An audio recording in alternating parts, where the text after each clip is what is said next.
India ಅದು Karnataka Kannada main first Kannada first madam Kannada first ಈಗ ನೀವೇನ್ ಮಾತಾಡ್ತಾ ಇದ್ರೆ ತುಂಬಾ ಒಳ್ಳೇದು ಮಾತಾಡೋದೇ ಇಲ್ವಾ இது இந்தியா, கன்னடத்திலோ ஆங்கிலத்திலோ பேச மாட்டேன், ஹிந்தியில்தான் பேசுவேன் என்று அடம்பிடித்த பாரத ஸ்டேட் வங்கி பெண் மேலாளர் தற்போது கன்னடர்களிடம் மன்னிப்பு கேட்டுள்ளார். கர்நாடகாவின் பெங்களூருவில் உள்ள அணைக்கல் வட்டத்திற்குட்பட்ட சூரியநகரா என்ற பகுதியில் உள்ள பாரத ஸ்டேட் வங்கியில் பெண் மேலாளர் வாடிக்கையாளர்களிடம் கன்னடத்தில் பேச மறுத்ததுடன் ஹிந்தியில் மட்டுமே பேசுவேன் என்று அண்மையில் அடாவடியில் ஈடுபட்டார்.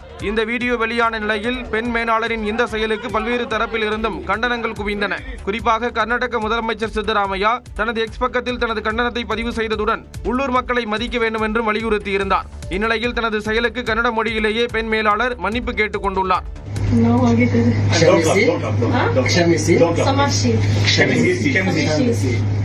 இந்த சூழலில் புகாருக்கு ஆளான அந்த பெண் மேலாளரை பணியிட மாற்றம் செய்து பாரத ஸ்டேட் வங்கி நிர்வாகம் நடவடிக்கை எடுத்துள்ளது.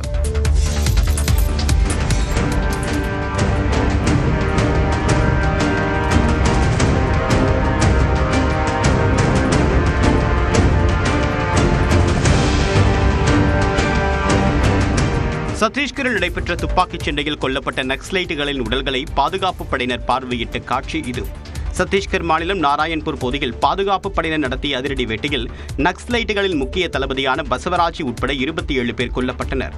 இதையடுத்து 27 பேரின் உடல்களையும் பஸ்தார் பகுதியின் ஐஜி சுந்தர்ராஜ் நேரில் பார்வையிட்டார். பிறகு நக்சலைட்டுகளிடமிருந்து மீட்கப்பட்ட ஆயுதங்களையும் அதிகாரிகள் பார்வையிட்டனர்.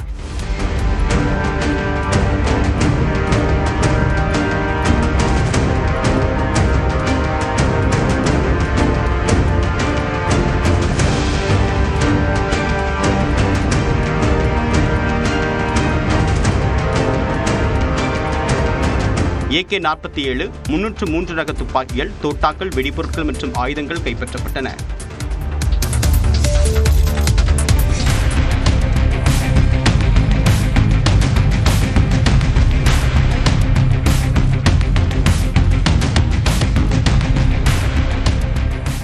சென்னை தாம்பரம் அடுத்த பெருங்குளத்தூர் பகுதியில் அடுத்தடுத்து 8 கடைகளில் நடந்த கொள்ளை சம்பவத்தின் சிசிடிவி காட்சிகளை இவை.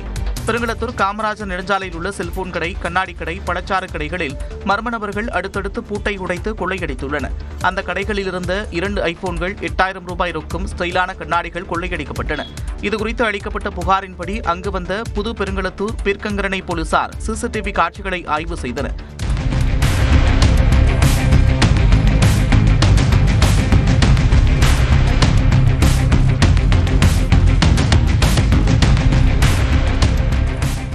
அந்த பகுதியில் மற்றொரு கடையிலும் கொள்ளை முயற்சி நடந்துள்ளது. மேலும் 2 இருசக்கர வாகனங்கள் திருடப்பட்டிருக்கும் நிலையில் வீட்டின் பூட்டை உடைத்து கொள்ளையடிக்கவும் மர்ம நபர்கள் முயன்றுள்ளனர். தொடர்ந்து நடந்த விசாரணையில் வண்டலூர் ஓட்டேரி பகுதியில் 5 கடைகளிலும் கொள்ளை சம்பவம் அரங்கேறியுள்ளது. அங்கிருந்த மருந்து கடையில் 10,000 ரூபாய் மற்றும் வலி நிவாரண மாத்திரைகளை அவர்கள் திருடிச் சென்றதும் தெரியவந்துள்ளது. இந்த சம்பவங்கள் குறித்து போலீசார் விரைந்து நடவடிக்கை எடுத்து கொள்ளையர்களை பிடிக்க வேண்டும் என்று பொதுமக்கள் கோரிக்கை விடுத்துள்ளனர். ஒரு பேருந்து நிலையம் நான் பார்த்தேன், பாறையில் இருக்கிற மாதிரி இருக்குது. நம்ம திருச்சி பேருந்து நிலையம் இதெல்லாம் இப்படி கட்டி கொடுத்த கலெக்டருக்கு நம்ம நன்றி சொல்லணும், மாவட்ட ஆட்சித்தலைவருக்கு நன்றி சொல்லணும், தமிழக முதலமைச்சருக்கு நன்றி சொல்லணும். அது ரயில்வேக்கு நீங்க சொல்றீங்க, நாங்க பஸ் ஸ்டாண்ட் நீங்க பேசிக்கலாம். உட்காருங்க,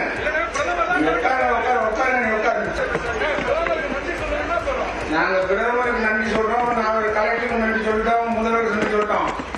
திருச்சி ஸ்ரீரங்கம் ரயில் நிலையம் புதுப்பிக்கப்பட்டு திறக்கப்பட்ட நிகழ்வில் பேசிய திமுக எம்எல்ஏ பிரதமருக்கு நன்றி தெரிவித்து பேசவில்லை என பாஜக நிர்வாகி வாக்குவாதத்தில் ஈடுபட்ட காட்சிகளே இவை.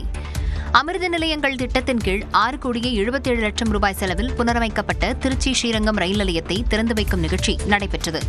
இதில் திருச்சி எம்பி துரை வைகோ, ஸ்ரீரங்கம் சட்டமன்ற உறுப்பினர் பழனியாண்டி, திருச்சி ரயில்வே கோட்ட பொது மேலாளர் அன்பழகன் உள்ளிட்டோர் கலந்து கொண்டனர். இதில் பேசிய திமுக எம்எல்ஏ பழனியாண்டி அனைவருக்கும் நன்றி தெரிவித்து பேசினார். அப்போது அவர் பிரதமர் மோடிக்கு நன்றி தெரிவிக்கவில்லை என பாஜக நிர்வாகி திருவேங்கடம் என்பவர் எதிர்ப்பு தெரிவித்தார். இதனால் இருவருக்கும் இடையே வாக்குவாதம் ஏற்பட்டது. இதனால் அங்கு சிறிது நேரம் பரபரப்பான சூழல் நிலவியது.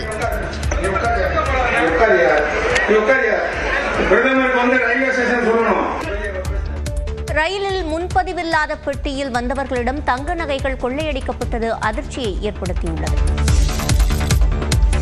நெல்லை எக்ஸ்பிரஸ் ரயிலில் தூத்துக்குடியிலிருந்து சென்னைக்கு வந்தவர்களின் பையில் இருந்து 30 சவர நகை திருடப்பட்ட சம்பவம் அதிர்ச்சியை ஏற்படுத்தியுள்ளது. சென்னை சோழிங்கநல்லூர் பகுதியில் மளிகை கடை நடத்தி வருபவர் தலவாய். இவர் தன்னுடைய குடும்பத்துடன் தூத்துக்குடியில் உள்ள உறவினர் வீட்டுக்கு சென்றுவிட்டு ரயிலில் திரும்பி வந்துள்ளார். வீட்டிற்கு வந்து பார்த்தபோது தங்களுடைய பையில் இருந்த 30 சவர நகைகளை காணவில்லை என்பதை அறிந்தவர்கள் அதிர்ச்சியடைந்தனர். பையை திறந்து பிளேடை வைத்து கிழித்து நகை திருடப்பெற்றக்கூடிய நிலையில் இது குறித்து தாம்பரம் போலீசாரிடம் புகார் அளிக்கப்பட்டுள்ளது. வீட்டில் வந்து தான் போய் எடுத்து வைக்காம பெட்டி திறந்து எப்போவுமே துணி கடையெல்லாம் வைக்கணும். மேலே அதை துணியில் எடுத்துகிட்டு பார்த்தா பெட்டியை காணோன்னு எனக்கு ஒன்றும் ஓடலை.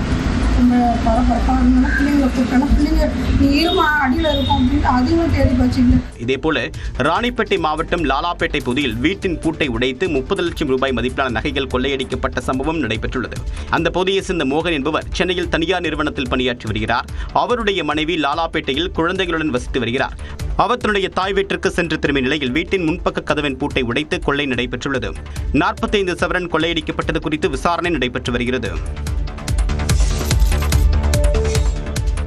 திருவாரூர் மாவட்டத்தில் நடந்த கூட்டத்தில் பாஜக தேசிய செயற்குழு உறுப்பினர் எச் ராஜா உள்ளிட்ட 4 பேர் மத மோதலை உருவாக்கும் விதத்தில் பேசியதாக முத்துப்பேட்டை போலீசார் வழக்கு பதிவு செய்துள்ளனர்.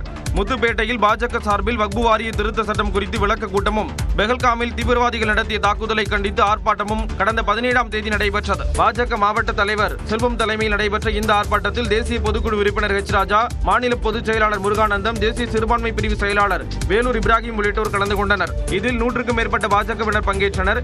இந்த நிகழ்ச்சியில் மத ரீதியான மோதலை உருவாக்கும் விதத்தில் பேசியதாக எச் ராஜா, முருகானந்தம், வேலூர் இப்ராஹிம், செல்வம் ஆகியோர் மீது முத்துப்பேட்டை காவல் உதவி ஆய்வாளர் ராகுல் புகார் அளித்தார். அதன் அடிப்படையில் 3 பிரிவுகளின் கீழ் வழக்கு பதிவு செய்யப்பட்டுள்ளது. திருச்சி தென்னூர் அருகே டாஸ்மாக் கடை விற்பனையாளர் வீடியோ வெளியிட்டுவிட்டு தற்கொலைக்கு முயன்ற சம்பவம் அதிர்ச்சியை ஏற்படுத்தியுள்ளது. தென்னூர் உழவர் சந்தை அருகே உள்ள டாஸ்மாக் மதுபான கடையில் விற்பனையாளராக பணியாற்றி வருபவர் பாலகிருஷ்ணன். இவர் செவ்வாய்க்கிழமையன்று விஷம் அருந்தி தற்கொலைக்கு முயன்றுள்ளார். உடனடியாக அவர் மீட்கப்பட்டு தனியார் மருத்துவமனையில் சிகிச்சைக்காக அனுமதிக்கப்பட்டார். அவருக்கு தீவிர சிகிச்சை அளிக்கப்பட்டு வரும் நிலையில் தற்கொலை முயற்சிக்கு முன்னர் அவர் வெளியிட்ட வீடியோ சமூக வலைதளங்களில் பரவி வருகிறது. அதில் டாஸ்மாக் அதிகாரிகள் சிலரின் பெயரை குறிப்பிட்டு அவர்கள் தன்னை தொடர்ந்து பணம் கேட்டு மிரட்டுவதாக தெரிவித்துள்ளார். கேஸுக்கு நான் அவனை காலி பண்ணாமல் விட மாட்டேன், வேலை செய்கிறவங்களாம் மிரட்டி நீங்கள் அவன்கிட்ட வேலை பார்த்தீங்கன்னா உனக்கு பீடாஸ் போட்டு விட்டுருவான், அது போட்டு விட்டுருவான், இது போட்டு விட்டுருவான்னு சொல்லி கண்டினியூவாக மிரட்டிக்கிட்டே இருக்காங்க. வேணுக்குன்னு என்னோட கடைகளை மட்டும் 6 கடைகளை மட்டும் டிடி கொடுக்கல, க்ளோசிங் ஆர்டர் போட்டு நான் தடுத்தரவு ஒன்று நிப்பாட்டிடுவேன், பிடிச்சா நீ பண்ணுங்க செஞ்சுக்கோ அப்படின்னு சொல்லி மிரட்டினாங்க. நீங்கள் ஆஃபீஸ் போனாங்க பேசினாங்க. இதனால் மன உளைச்சலுக்கு ஆளான நிலையில் தற்கொலை முடிவு எடுத்ததாக அவர் வீடியோவில் குறிப்பிட்டுள்ளார். இந்த சம்பவம் குறித்து தில்லை நகர் போலீசார் விசாரணை நடத்தி வருகின்றனர். மறைந்த முன்னாள் முதலமைச்சர் கருணாநிதி குறித்த உலகெங்கும் கலைஞர் என்ற புத்தகத்தை முதலமைச்சர் மு க ஸ்டாலின் வெளியிட்டார். சென்னை வளர்ச்சிக் கழகம் சார்பில் உலகெங்கும் கலைஞர் என்ற புத்தக வெளியீட்டு விழா தேனாம்பேட்டையில் உள்ள திமுக தலைமையகமான அண்ணா அறிவாலயத்தில் நடைபெற்றது. இதில் புத்தகத்தை முதலமைச்சர் மு க ஸ்டாலின் வெளியிட அதன் முதல் பிரதியை திராவிடர் கழக தலைவர் கி வீரமணி பெற்றுக் கொண்டார்.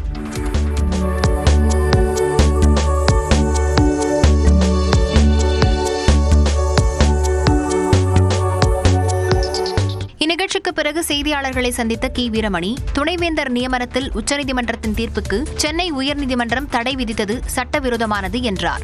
சட்டவிரோதமான ஒரு தடையாணை கொடுக்கப்பட்டிருக்கிறது. ஒன்று, அந்த வழக்கு அவசரமாக எடுத்துக்கொண்டு விசாரிக்க வேண்டிய வழக்கும் அல்ல.